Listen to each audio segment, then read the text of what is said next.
the Intel Brief, your daily intelligence briefing on global geopolitics. Today is Wednesday, 11 December. I'm your host Daniel, the founder of HM Intelligence, and every weekday we bring you not just the news, but the so what from the events and decisions that shape our world. So grab a coffee and get ready to be informed.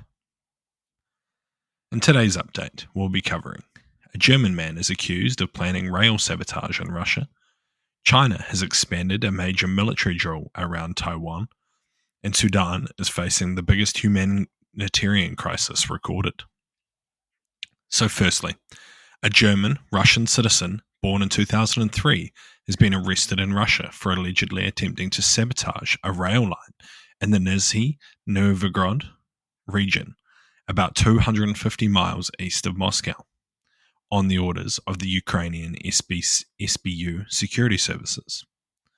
According to the Russian FSB, the man was preparing to use an improvised explosive device for the sabotage in exchange for payment. The FSB has claimed that they found the IED as well as evidence of communication with Ukrainian intelligence. The incident has highlighted the increasing use of Russian railways as a military target in ongoing conflict with Ukraine. Russian media released a video reportedly showing the man confessing to these accusations.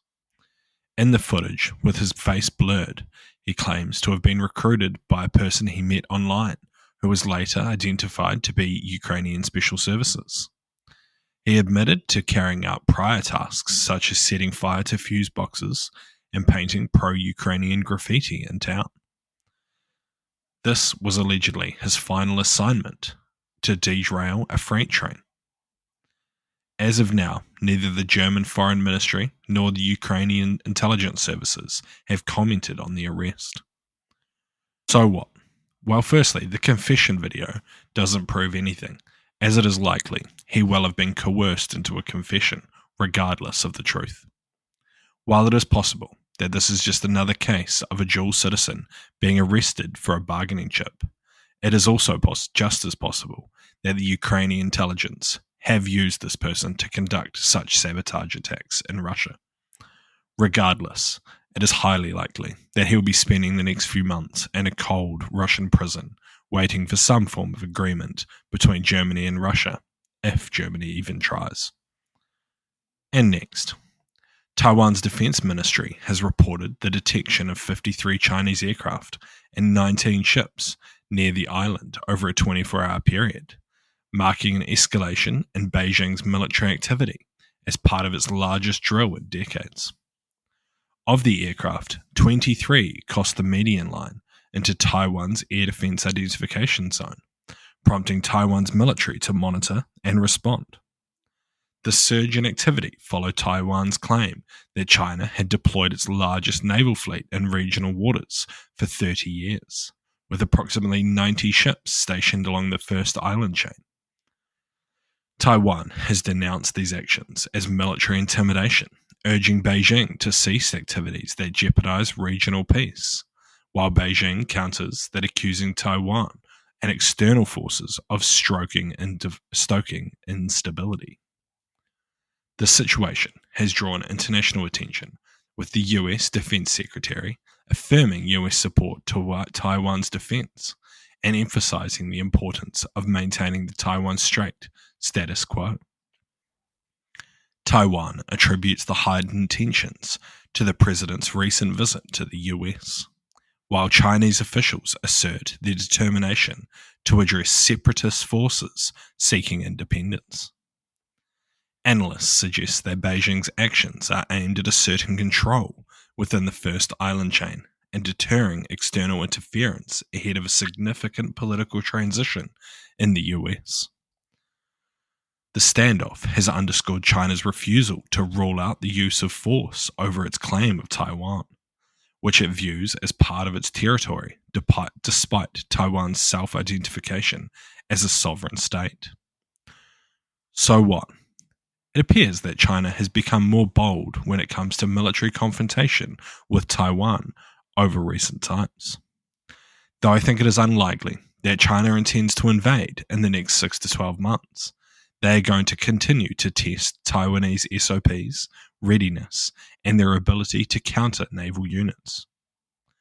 One key event coming up is the transition to the new Trump presidency, as this will have a large effect over regional security for at least the next 4 years.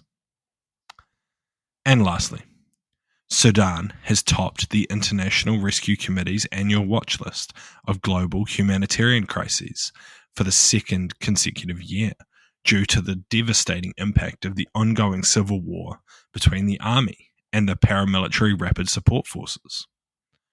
Since the conflict erupted in April 2023, at least 61,000 people have been killed, a figure considered conservative, and over 11 million have been displaced from their homes. According to the UN, nearly 25 million people, half of Sudan's population, require humanitarian aid, what is now considered the world's largest hunger crisis. The IRC has emphasized the importance of global attention on Sudan, urging the international community not to ignore the scale of this disaster, as ceasefire efforts remain stalled and violence continues to escalate. The IRC report, called A World Out of Balance, highlighted the broader global challenges, estimating that more than 350 people worldwide need humanitarian aid. Countries such as Syria, Myanmar, South Sudan, Gaza, the West Bank joined Sudan on the list of most concerning humanitarian crises of 2025. Other nations facing deteriorating conditions included Afghanistan, Somalia, Yemen, and Ukraine. Despite the unprecedented availability of resource, the report warned of a widening gap between humanitarian needs and funding. Former British politician and IRC CEO David Miliband described the Sudan crisis as the largest in over 15 years of monitoring, accounting for 10% of global aid needs, and called for urgent global action to address the escalating suffering. So what? This is another key underreported conflict that continues to tick away without much international attention. However, Russia's losses in Syria will possibly have a direct effect on the RSF's ability to challenge the government. This is due to their support from Russian mercenaries, formerly known as Wagner, that were reportedly supplied out of these Syrian airfields. Though this is unlikely to improve the humanitarian situation in the short term, security is a solid base needed for good humanitarian assistance. Without it, it is basically impossible to help the local population. Thank you for listening to the Intel Brief, your daily intelligence briefing on global geopolitics, brought to you by HM Intelligence.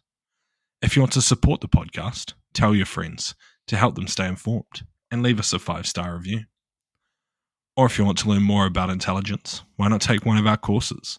They're all online, self-paced and affordable. Thank you for listening. I've been your host, Daniel, and I'll see you next time.